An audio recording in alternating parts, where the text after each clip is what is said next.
The first thing she noticed was the soot. Even before she opened her eyes, it coated her tongue and stuck to the back of her throat like burnt bread. When she coughed, it felt like coal dust. Eliza wrapped the corner of her shawl around her mouth and rolled over on the floorboards. Not that it helped much. The fire had long gone out, and the chill of the London morning was already seeping into the bones of the boarding house. She sat up slowly, careful not to wake the two younger girls.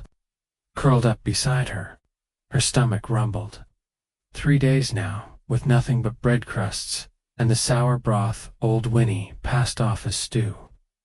She didn't want to wake hungry. She wanted to wake dreaming. But dreams were luxuries, and Spitalfield's children didn't own many of those by the light of the window, what little light could find its way through the smog. She pulled on her boots. They'd belonged to someone else once, probably a boy twice her size. The leather flapped awkwardly around her ankles. But they were hers now, as long as she kept them tied with twine, and didn't let anyone stronger notice. Downstairs, the hallway reeked of damp wood and boiled onions. She passed Mr. Harnaby's room quietly. If he was up, they'd be shouting. She'd seen what happened when that door opened too fast, and his belt came flying out of it. Out on the street, the morning was alive, but not in a cheerful way. Smoke rose from chimneys like mourners. Horses clopped past hauling carts of coal, iron, or human waste. Children ran barefoot, chasing rats or worse, trying to catch a moment of distraction before the day's labor began. Eliza crossed her arms and headed east, toward the match factory. The red brick building loomed at the edge of the street, like a scab on the skyline. Chimneys belched smoke into the air, as dozens of girls funneled through the gates like sheep. No one spoke much in the morning. Their voices were saved for crying or coughing later. Inside, the factory floor stank of phosphorus and sweat. Rows of long wooden tables ran the length of the hall, each one lined with girls, some no older than Eliza's little sister Annie. They dipped sticks into trays of white paste, their fingers moving so fast it looked mechanical. Late again, grumbled Mrs. Kilshaw, the overseer, from behind a thin veil of yellowed lace that passed for a hat. You'll get docked an hour's pay. I ain't late, Eliza muttered. You are when I say you are. Eliza bit her lip and took her place. The work was simple. Dip, twist, scrape, repeat. Dip, twist, scrape. The smell of white phosphorus was the worst. Some of the girls said it ate your jawbone if you weren't careful. One girl last week, Elsie, had been sent home with a swollen cheek and never came back. Dip, twist, scraped at the hours past without mercy. There was no clock Eliza could see, just the rhythm of aching fingers and the occasional cry when someone nicked themselves or spilled the paste at midday. They were given a brief break. Lunch, if you brought it. Elisa had half a roll tucked in her coat pocket, stolen the day before from a vendor's cart near Whitechapel. She ate slowly, savoring each bite like it was cake. One of the younger girls beside her, May, maybe 6, eyed it hungrily. Eliza handed her the last bite. You'll need it, she said. May smiled with cracked lips. After the break came the worst part, the boxers. Tiny wooden matchboxes to be glued and stacked, 12 to a set, wrapped tight with twine. Each girl had to finish 30 sets a day. It seemed impossible until you realized that not meeting the quota meant losing the job, and losing the job meant starving. Eliza worked with focus. She didn't let her mind wander, didn't let herself think about Annie, wherever she was now. The factory had taken her 2 months ago. Not to work, she was too young, but to the infirmary. Annie had started bleeding from her gums, her jaw swollen like a melon. The doctor said it was the phosphorus. Phossy jaw, they called it. No one said what happened next. Eliza had searched every alleyway clinic she could find, but no one had answers now. She just worked. Because what else was there? By the time the final whistle blew, her shoulders ached, her fingers burned, and her eyes stung from the fumes. She filed out with the other girls, silent shadows returning to the slums outside. The sun had disappeared behind the buildings, leaving the world in a permanent gray twilight. Eliza walked slower this time. Her boots dragged. The day had drained her back at the boarding house. She climbed the stairs past a girl in the hallway, sobbing quietly over a broken comb. Upstairs, she found the two younger girls still huddled where she'd left them. One of them had wet herself again. Eliza said nothing, just laid beside them, pulling the shawl over all three. The fire was still cold, but outside the window, through the soot, a single yellow gas lamp flickered, and Eliza, though exhausted and hungry and aching in every bone, stared at that tiny light for a long time, because even if it wasn't enough, it was something. Elisa awoke to the sound of rething. It wasn't an unfamiliar sound in the Spitalfields boarding house.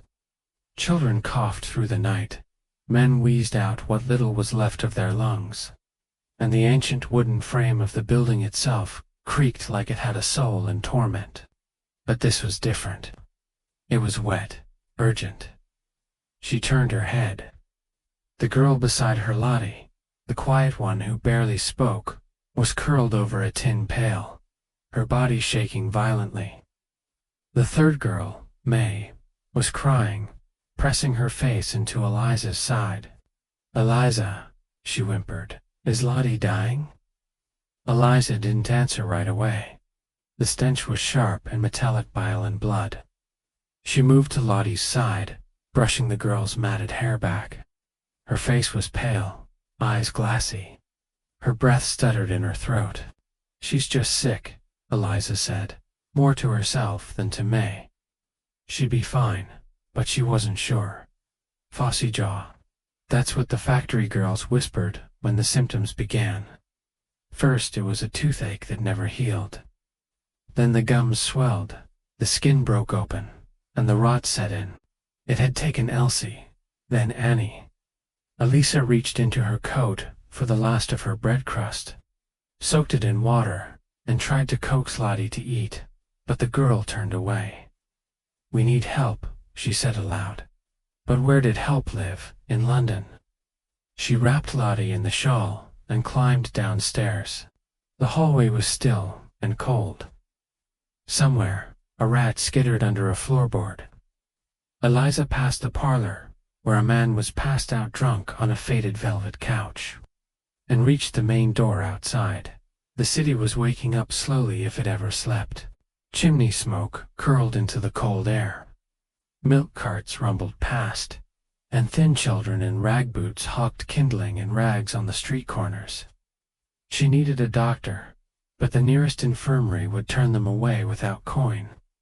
She needed charity, or desperation. The steps to St. Swithin's Church for the poor were worn down by thousands of boots like hers. Eliza hesitated at the heavy wooden door, then pushed inside. The air smelled of candle wax and wet wool. A few elderly women knelt at the pews, whispering prayers to Saints Eliza didn't know. She approached the man at the altar, Father Benedict, they called him. His beard was long and gray, his face folded like a crumpled letter. "Sir," she said quietly. He turned, and for a moment his eyes didn't focus. Then they found her.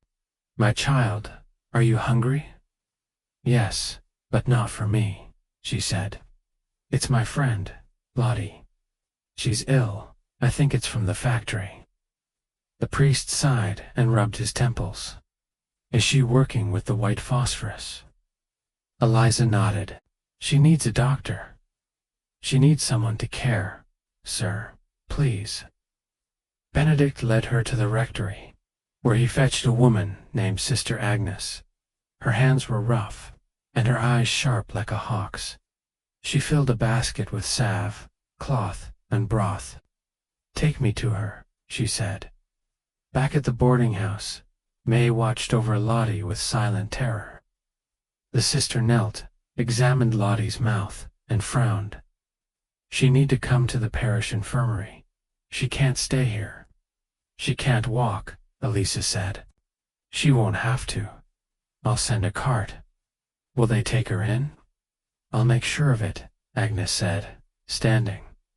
Lottie was lifted and wrapped in Eliza's shawl. As the cart rolled away, Eliza and May stood at the edge of the street, watching it disappear into the fog. "Will she die?" May asked. Eliza didn't answer. She was already thinking ahead. The factory was worse, without Lottie. No one spoke at their table now.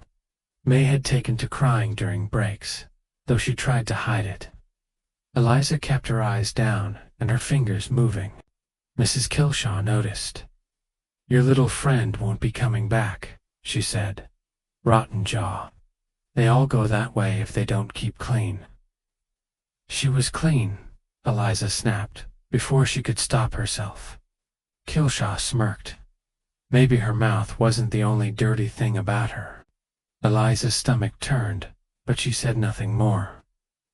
"You didn't talk back in the factory. Not if you wanted to eat." That night, she stood outside the matchworks, longer than usual, watching the light in the office window flicker out. Something had shifted in her. She wasn't sure what to call it, fear, maybe, or anger, but it felt like flint striking steel. She turned toward the alley behind the factory. She'd seen the supply boys bring in the barrels of phosphorus before. They were stacked behind the storehouse, unguarded. The paste was what caused the sickness. It was what killed her sister, and maybe Lottie too. She crept closer. One of the barrels was cracked open. A stick, dipped in the paste, glowed faintly in the dark. Eliza didn't know what she planned to do. Maybe just look. Maybe destroy it. Maybe burn the whole place down. She reached out, "Oi," a voice behind her. She spun, heart slamming into her ribs. It was a boy about her age, holding a lantern. His eyes were narrow, but not cruel. "What are you doing here?" "Nothing," she said. He raised an eyebrow. "Don't look like nothing. That's dangerous, you know." "I do know." The boy squinted at her. "You one of the match girls?" "Eliza. Thomas," he said. "I unload for the workshops. You've got someone inside." He nodded. "Elsie." "No, Lottie. And my sister, before that." Thomas looked down at the glowing paste. "I lost my brother. Not to the factory, to the streets. But loss is loss, I suppose." They stood in silence. "Do you want to see something?" he asked. Eliza hesitated. "What? Not here?" "Come on." She followed. Thomas led her across spittle fields, past crumbling stone walls and soot-covered signs. They moved through alleys that stank of rotting fish and sweet gin, dodging drunks and constables. Finally, they've reached a narrow lane lined with shuttered windows. At the end was a black door, with no handle and no number. He knocked 4 times in a rhythm. A peephole opened, then closed. A second later, the door creaked wide. Inside was a small room lit by gas lamps and oil candles. Dozens of children, girls and boys, sat cross-legged on the floor. Some sewed, others read. A few were bandaged. One girl cradled an infant. The room was filled with the scent of fresh bread and old paper. "What is this?" Eliza whispered. "A house with no name," said Thomas. "We call it that because the law can't shut down what doesn't exist. It's not a school. It's not a charity. It's not anything official. It just is." A woman appeared from the corner. Her hair was tied back under a linen bonnet, and her apron was patched but clean. "You brought a friend," she said to Thomas. She's one of the match girls. The woman turned to Eliza. My name's Miss Pennyworth. You hungry? Eliza nodded. They sat together over soup and warm rolls. No one asked questions. No one scolded. Eliza saw girls from the factory ones who'd disappeared, and boys who had vanished from the coal carts and brickyards. How? She asked. Miss Pennyworth smiled faintly. Some of us used to be in the same shoes. Some of us climbed out and decided to throw down ropes behind us. We hide. We help. That's all. Eliza looked around. The air in the house felt heavy with unspoken stories, but also safer than anywhere she'd ever known. I want to help, she said. Miss Pennyworth studied her. You have fight in you. Good. We need that. In the weeks that followed, Elisa returned to the factory by day and the nameless house by night. She learned to sew properly, to read old signs, to boil herbs that softened coughs and sores. She helped smuggle sick girls, through back alleys to the parish infirmary, and carried letters to mothers who couldn't read. And every few nights, she checked on Lottie. Sister Agnes led her into the ward. Lottie was still weak, but healing. The swelling had gone down. Her jaw was intact. She asked for you, the sister said. Every morning, Eliza held Lottie's hand and told her stories from the house with no name of children teaching each other how to count, how to write their names, how to hide from constables and factory agents. I'm going to bring you there, Eliza said. When you're strong. Lottie smiled faintly, and Eliza swore she saw color returning to her cheeks. One night, Miss Pennyworth gathered the older children in the candlelit parlor. It's not enough to survive, she said. We need to change the things that make survival a miracle. You've seen the rot in the factories, the cruelty in the boarding houses, the silence of the church and the law. What we do next must be bold. Eliza's hands clenched in her lap. She was ready. Thomas stepped forward and unfurled a scrap of paper, list of names. Factory girls, hours worked, wages unpaid, deaths unrecorded. We're printing these, he said, and sending them to the papers. And to Parliament, said Pennyworth. The room buzzed with nervous excitement. They'll come for us. Someone whispered. Let them, Eliza said. And for the first time since her sister died, her voice didn't shake. In the silent hours before dawn, the house with no name became something else entirely. Gone were the soup bowls, the soft candlelight, the gentle whisper of songs. Tonight, the tables were cleared, ink pots opened, and the children of Spit leaned over parchment as if their lives depended on it, because they did. Eliza sat hunched beside Thomas, her pen trembling slightly as she scrawled out the names of girls from the match factory, some still alive, some gone, all remembered. Miss Pennyworth moved between the tables, checking, spelling, adjusting, phrasing, urging the truth onto paper with soft but urgent words. The letter they were preparing wasn't ordinary. It wasn't a plea or a prayer. It was a list. And a challenge. Asterisk, to whom it may concern. We, the working children of the London match factories, write, not in bitterness, but in witness. Below are the names of those who have suffered, fallen ill, or died while laboring under conditions that no grown man would endure for a day, let alone a child for years. Asterisk, we have been burned by white phosphorus, starved by overseers, beaten by silence, and still we have lit your lamps, your drawing rooms, your parlors and clubs. The world glows by the matchlight we provide on. It kills us. We do not ask for pity. We demand change. Signed, the match girls of Spitalfields, and their brothers and sisters in shadow. Eliza stared at the final sentence, her fingers still stained with phosphorus from the day's work. Thomas read the letter aloud, once, his voice low and clear, the room holding its breath. There was silence when he finished. Then Miss Pennyworth stepped forward, folding the letter carefully and tying it with red twine. "We deliver it tomorrow, too." "The newspapers?" Eliza asked.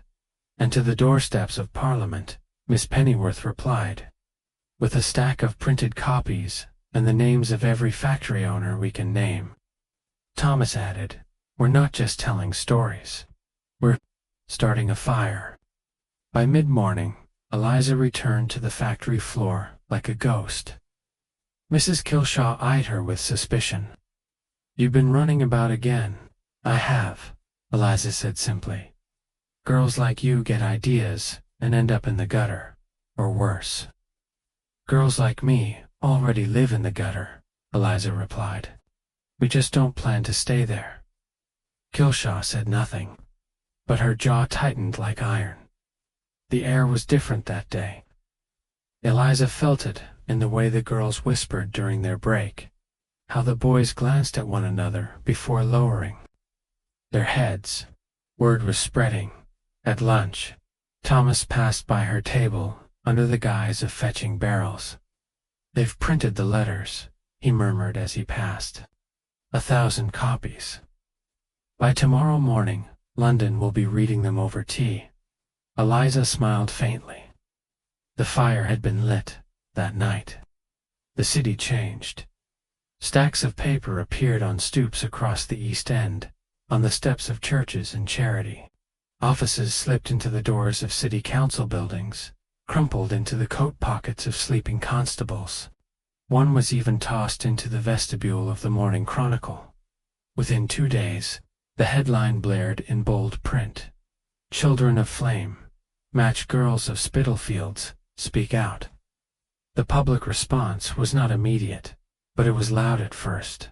The factory owners laughed it off.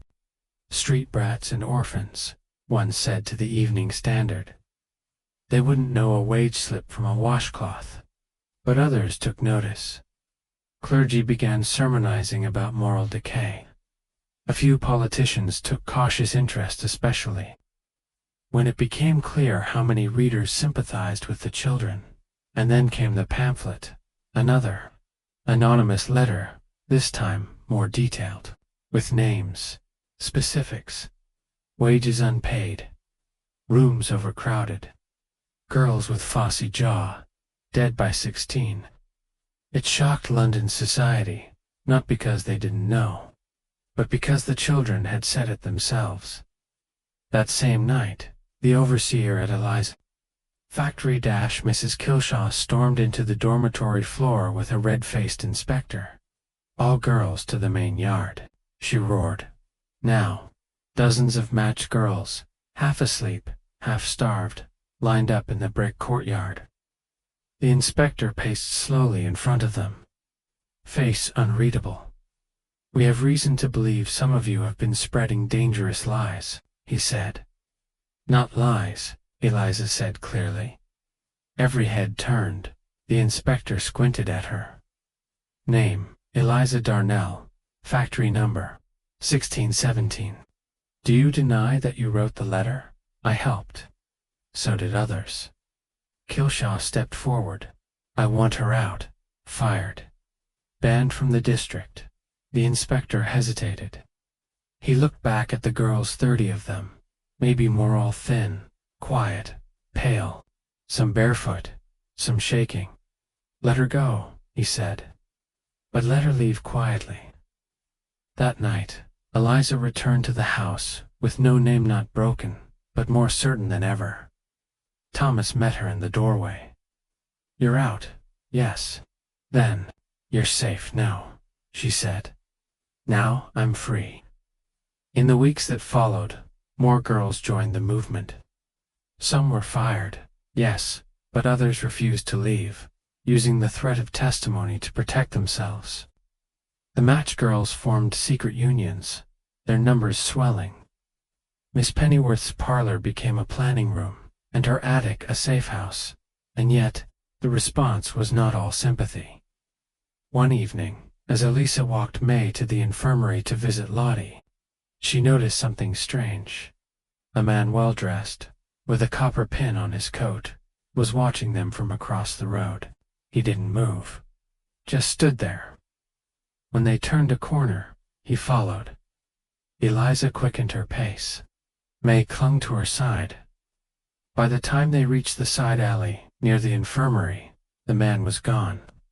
But a second figure was waiting, a boy, no older than 16, holding a knife low by his waist.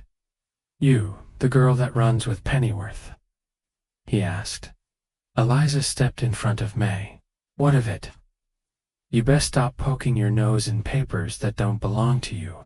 He stepped forward, but before he could raise the knife, a sharp whistle cut through the alley.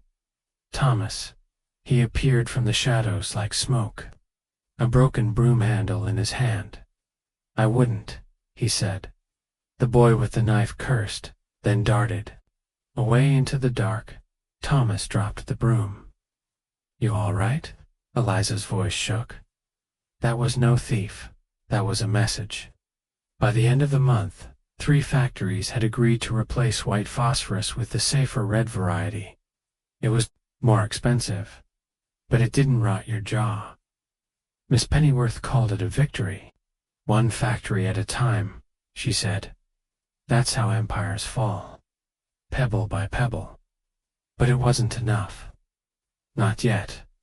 Eliza wanted more. She began organizing a march. The idea was simple. The girls would walk from the factory gates to the steps of Parliament, not in rags, but in their work uniforms. Striped dresses, blackened fingers, cropped hair, all of it. Let the lords and ladies see who lit their fires.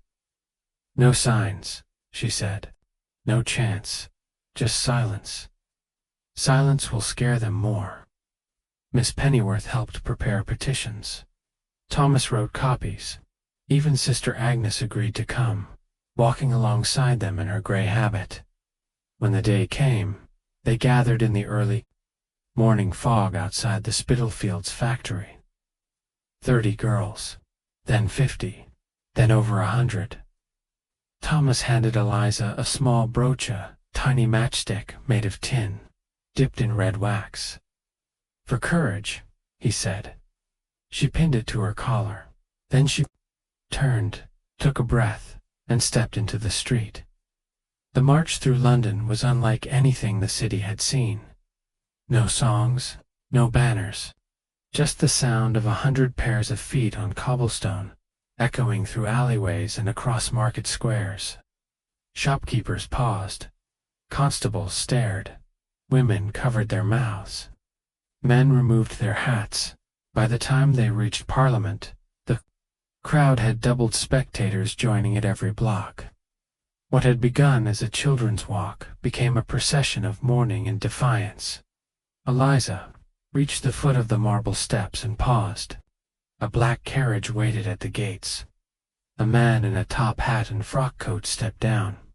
He looked confused, and then very, very moved. "Who speaks for you?" he asked. "I do," Eliza said. The man bent slightly. "And who are you?" "I'm no one," she replied. "But we are many." She handed him the petition. He took it without a word, looked back at the line of girls stretching down the street, nodded. That night, London could talk of nothing else. The papers exploded with stories. The Times called it a march of ashes. The Penny Gazette ran a woodcut of Eliza standing before Parliament, flame in her eyes. The factories denied everything, but within months, 2 were shuttered. Another pledged reforms by year's end.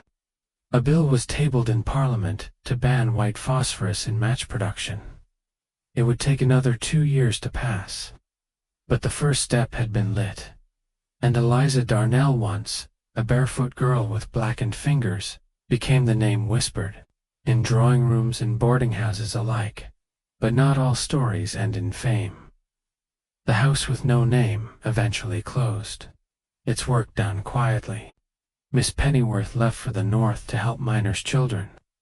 Thomas disappeared into the printing trade, his pamphlets spreading truth like seeds in soil.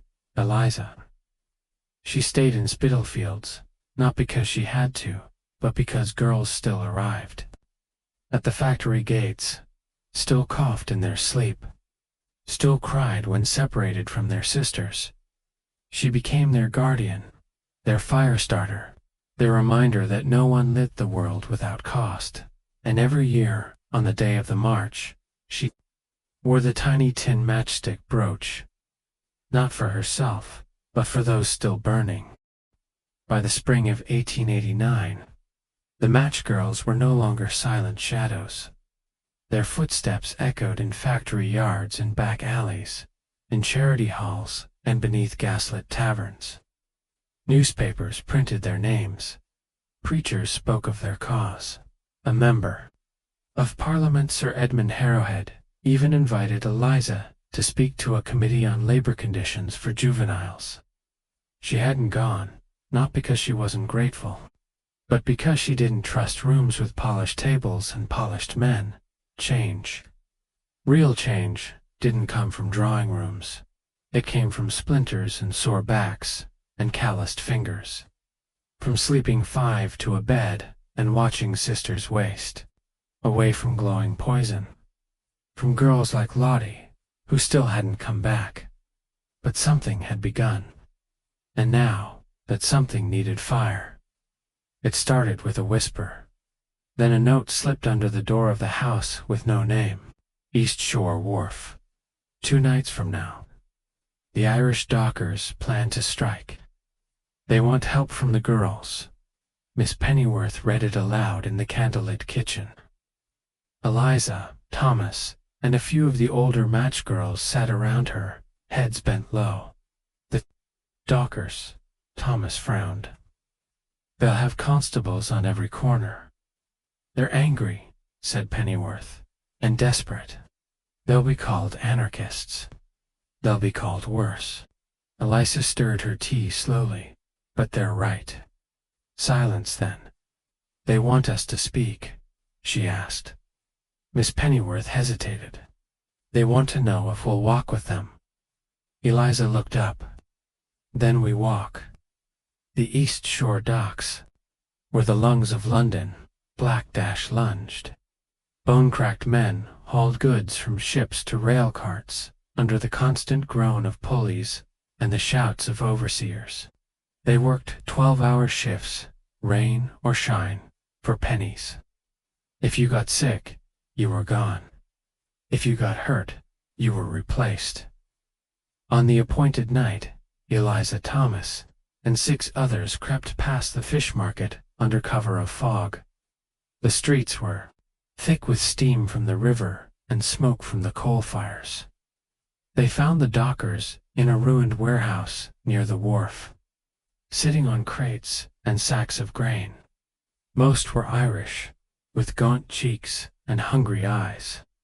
Their leader was a broad man in a worn flat cap. Sean Donnelly, he introduced himself. My hands ain't clean, miss, but I've no quarrel with you.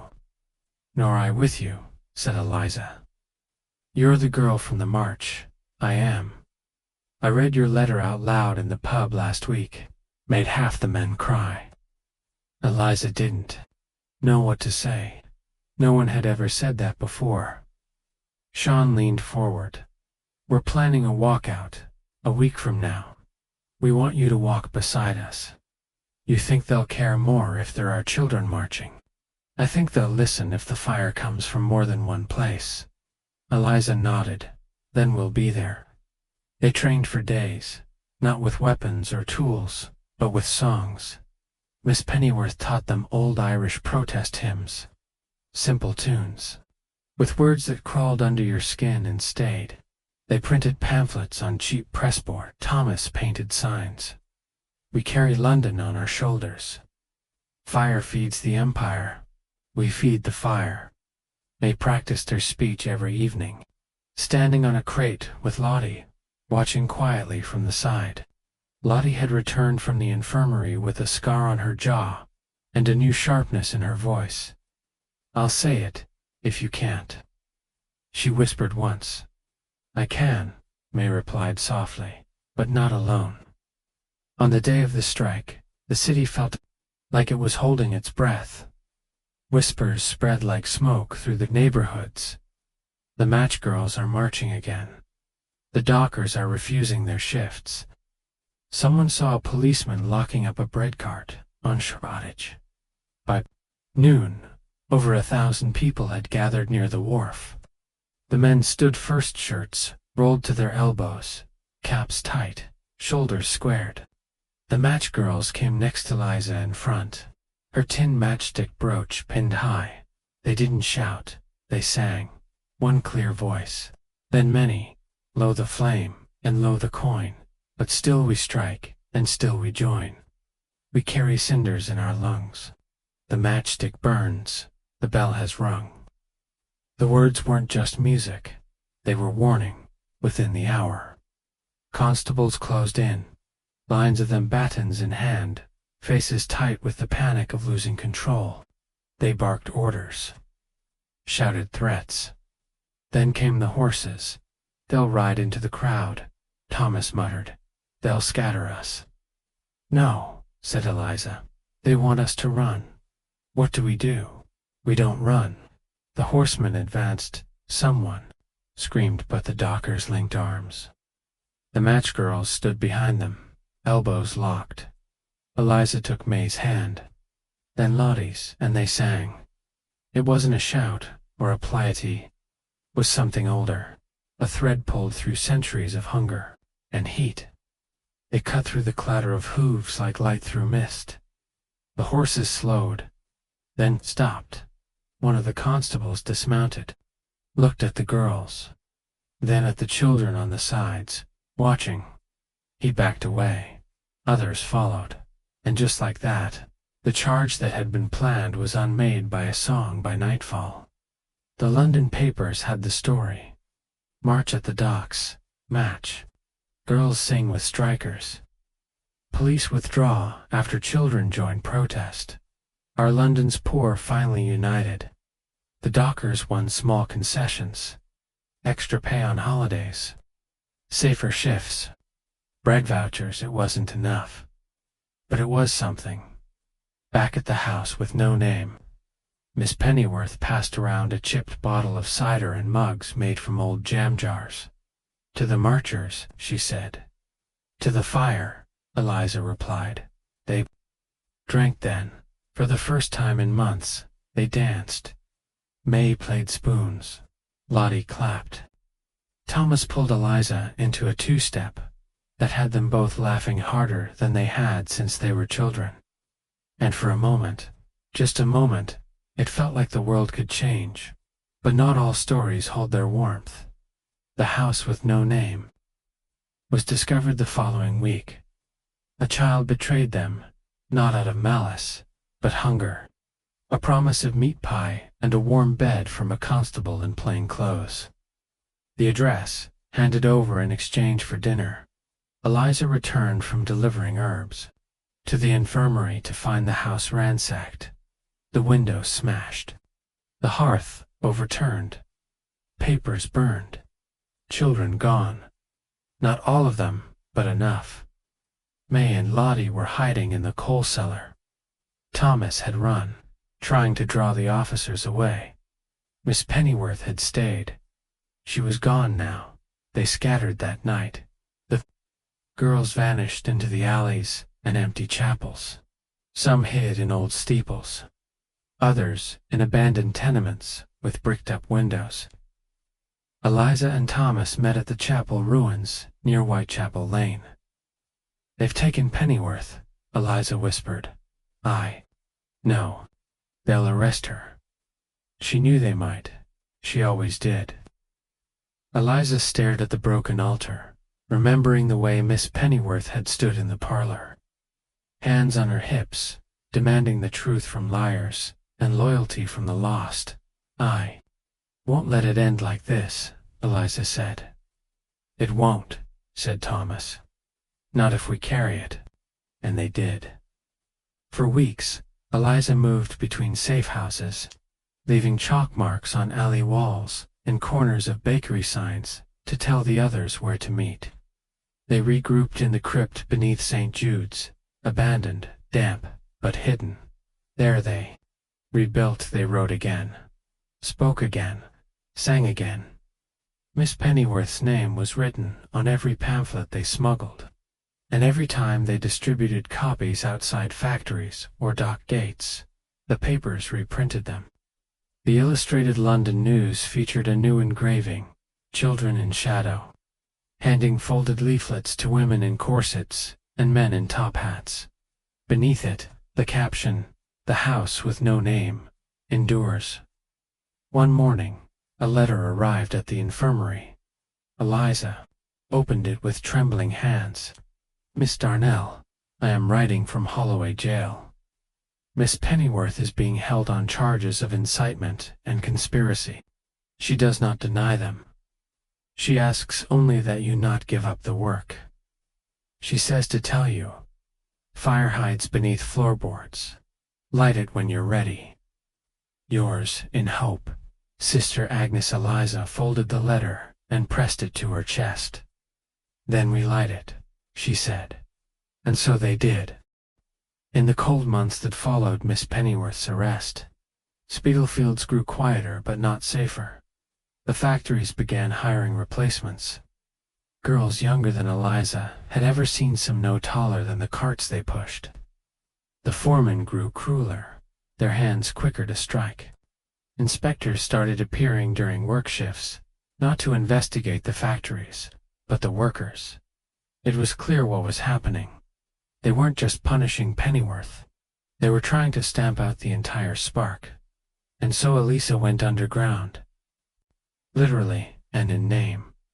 She dyed her hair black with soot and vinegar, changed her name to Nell in the worker registries. With Thomas's help, she printed new pamphlets on a smuggled tabletop press, hiding them in false bottom trunks, behind chipped tiles and privies, and even beneath bread loaves delivered by sympathetic bakers. No one spoke her name aloud now, but the city still whispered. Of her, they called her the Smoke Girl, and smoke was hard to catch.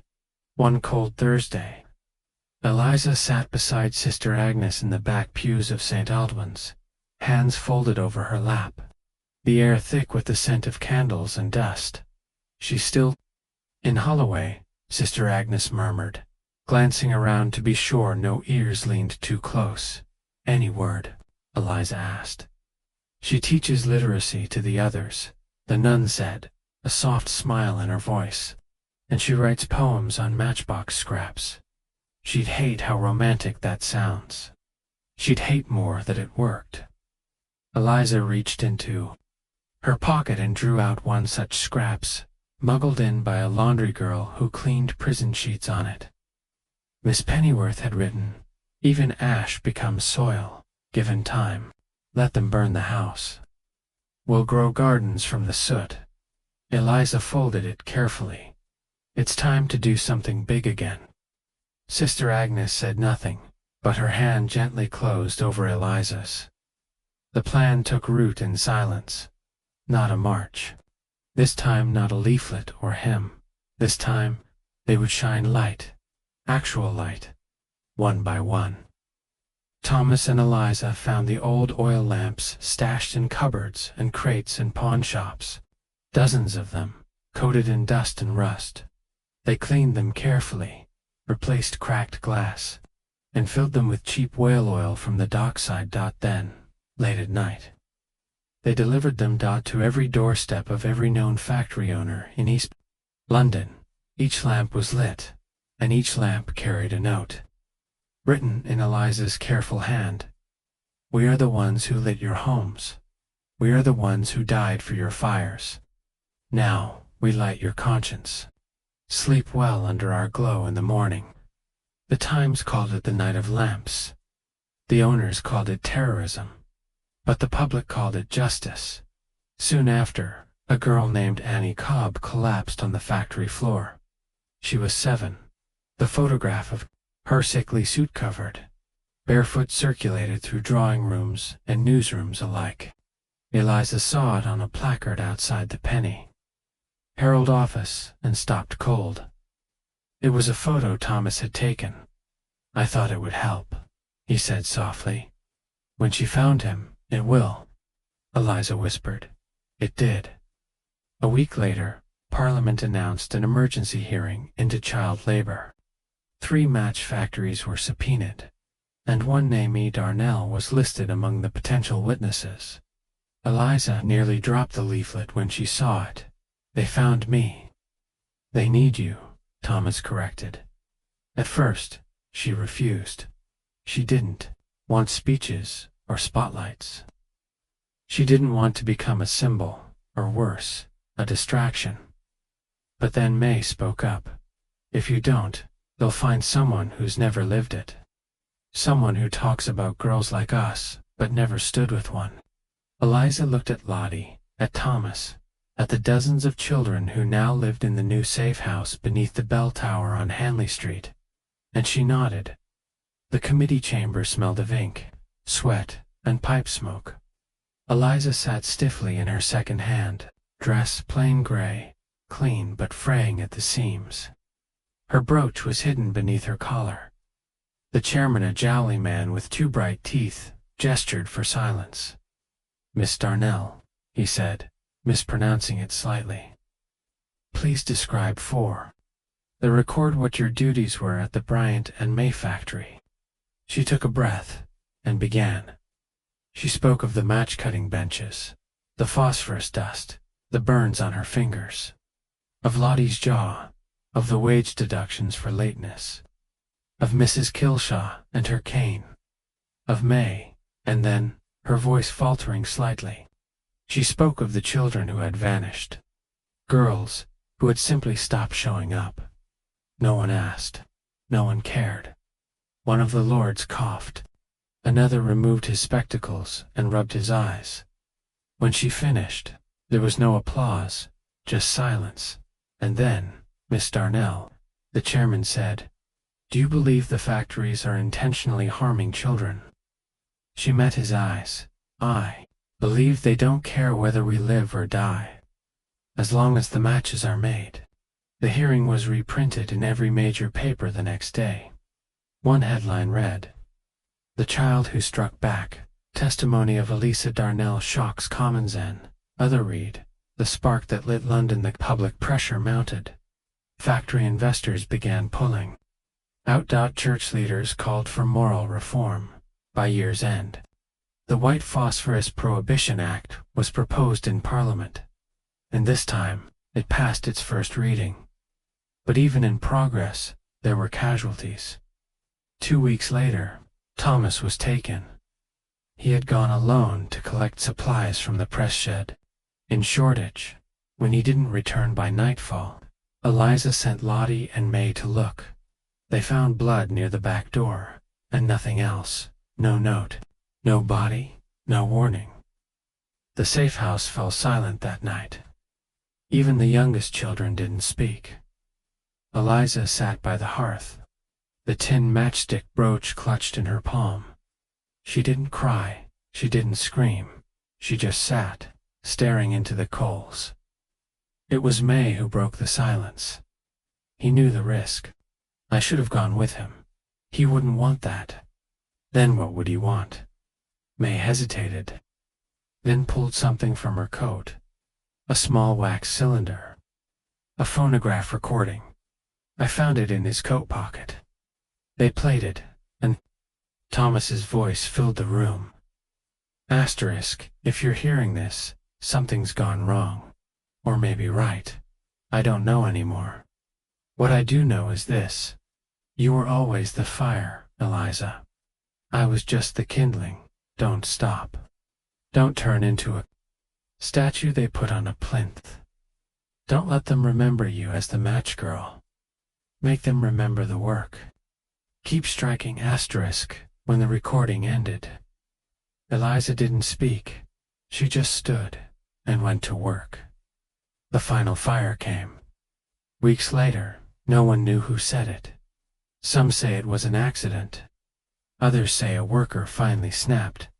But the Bryant and May factory burned, the phosphorus stores exploded in green flames that lit the sky for miles. Columns of smoke curled into the winter clouds, thick as chimney soot. The river reflected it, all like the whole East End had caught fire. Eliza stood with Lottie and May on the edge of the wharf and watched. "They'll rebuild," Lottie said. "Double quotes, yes," Eliza answered. "But not with blood." The fire forced Parliament's hand. 2 weeks later, the White Phosphorus Prohibition Act passed into law. The factories that refused to adapt were shuttered. Safer match production methods were adopted across England. Workhouse reforms followed slowly, unevenly, but they came. And as for Eliza, she left Spitalfields, not forever, but for now. She took a train to the north, where children in cotton mills still worked 16-hour days, where mine boys still crawled through black tunnels with candle stubs strapped to their foreheads. She went not as a savior, but as a sister. No one called her the matchstick girl anymore. Now they called her teacher. She never spoke of Thomas in public, but on the anniversary of the Night of Lamps, she lit one in her window and left the door unlocked, just in case. It was spring again. The kind of spring where London fog gave way to slow golden mornings, and the smell of coal fires was replaced by wild daffodils blooming through brick cracks. But in the old neighborhoods of Spitalfields, memories hung in, the air heavier than smoke. The Bryanton May factory was gone. In its place, just scorched brick and iron skeletons fenced behind warnings from the city council. But people still came, young men in flat caps, old women with bundles, school children with notebooks drawn to the place where something terrible had burned, and something beautiful had survived. Some of them left flowers at the gate. Some left matchboxes. Eliza had not returned to London in over a year. Not until she received the letter. It came wrapped in brown paper and twine. Its return address marked only the bell tower, Hanley Street. The writing was careful, the loops familiar. Inside was a single sheet of stationery and a tiny wooden brooch shaped like a struck match. The letter read, "They're opening a new school for girls in Spitalfields. They want someone to give the first speech. They asked for you. It's time, Eliza. Come home." She read it twice, then packed her satchel, pinned the matchstick brooch back to her collar, and boarded the night train. The new Spitalfields Girls' School stood at the edge of Brushfield Street, where the weavers' quarters once tangled together in alleys dark with soot and secrets. Now, red brick walls framed tall windows, and wild ivy crawled cheerfully along the eaves. Children's voices rang from the courtyard, inside the assembly room. The ceiling arched like a chapel. Banners stitched by former match girls hung from the walls, bearing messages in linen thread. "Knowledge lights the fire for the ones who could not stay." No Celiance stood near the dais in a modest blue dress, her hair tucked neatly beneath a bonnet. Her eyes lit up when she saw Eliza. "You came. I said I would." "You never said you would." Eliza smiled. "Then I suppose I lied." They embraced in the middle of the hall, and for a long moment said nothing. Then May stepped back and looked at her properly. "You look strong," she said. Eliza laughed. "I've been digging wells and teaching Latin to 12-year-olds. I am strong. Do you still light a lamp?" "Every week. Same window, just in case." May's voice dropped. "He'd be proud, you know." "I hope so," Eliza said. Softly, the crowd gathered just before noon. Not thousands like the march at the docks, but dozens enough to fill the hall with murmurs and the rustle of Sunday coats. There were city council members and former factory girls, clergymen and dock workers, sisters, sons, Teachers. Lottie arrived last, limping slightly, but still fierce-eyed. She wore a gray shawl and carried a walking stick carved from ashwood. "You owe me 5 shillings, she muttered, taking a seat beside May. "You said she wouldn't come." May just grinned when Eliza stepped onto the platform. A hush fell over the room. She looked out not at strangers, but at survivors, and she began. "I am not here to teach you about suffering," she said. "You already know it. You've seen it in the broken nails of working hands, in the missing teeth of your elders, in the empty chairs at your tables. But I am here to remind you that survival is not the end of the story. That we are not meant only to endure. We are meant to build. When I was 12, I carried matchsticks in a tin box on my apron. I thought that was all I'd ever carry. But fire spreads. Someone lit a lamp for me once, when I thought I had no voice and no choices. Now, we light them for others. This school is not just brick and chalk and benches. It's a flame, and flames don't apologize for burning. Let yours burn bright."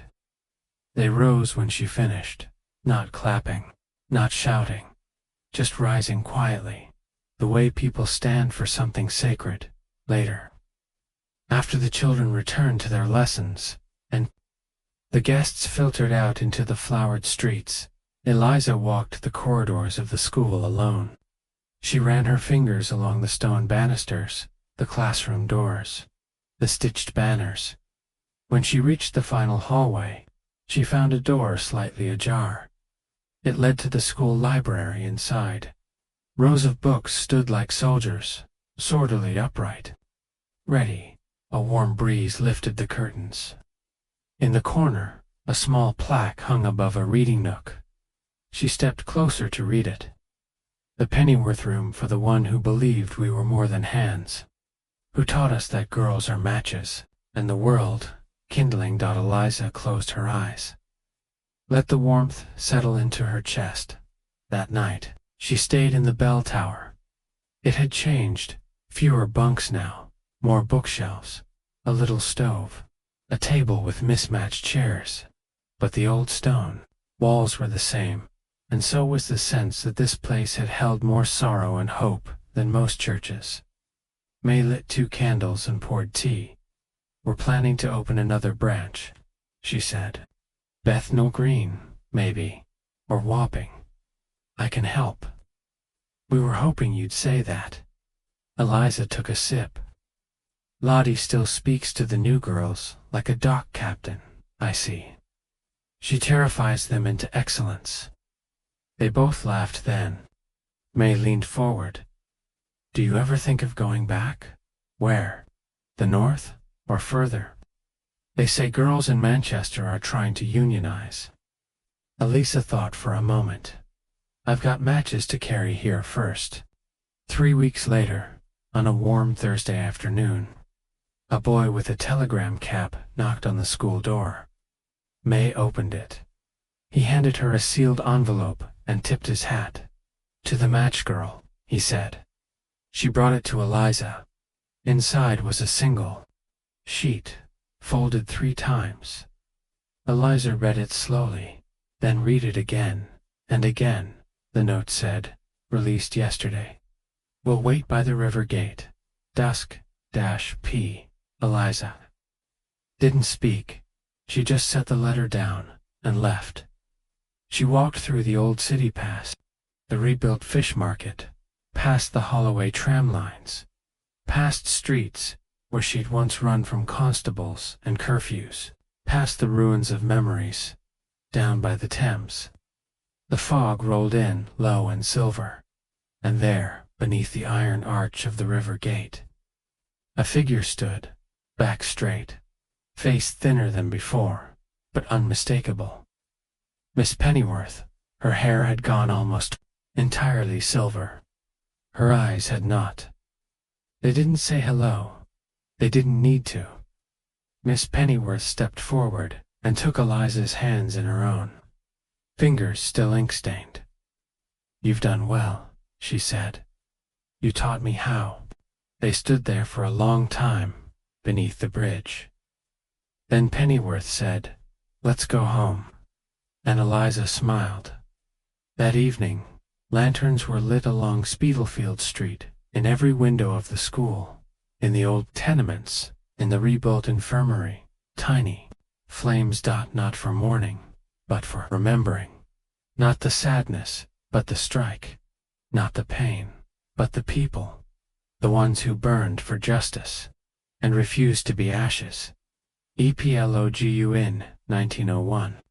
The final use of white phosphorus in British match production was banned outright. Eliza Darnell was 28. She would go on to found 5 more schools, and publish 2 books, The Smoke Girls' Letters, and Fire in the Ashes, Children of the Industrial Age. May became the first female headmistress appointed by the East End Civic Council. Lottie married a railway unionist, kept her cane as a walking stick, and never once backed down from an argument, not even with city mayors. Miss Pennyworth retired to a seaside cottage, where she raised bees and wrote banned essays under a dozen pseudonyms. Thomas's name appears in every printing of the Smoke Girls' Letters, dedicated to the one who saw fire and called it beautiful. And every year on the night of lamps, children from the Spitalfield School walk silently through the streets with lanterns in hand. They don't shout, they sing.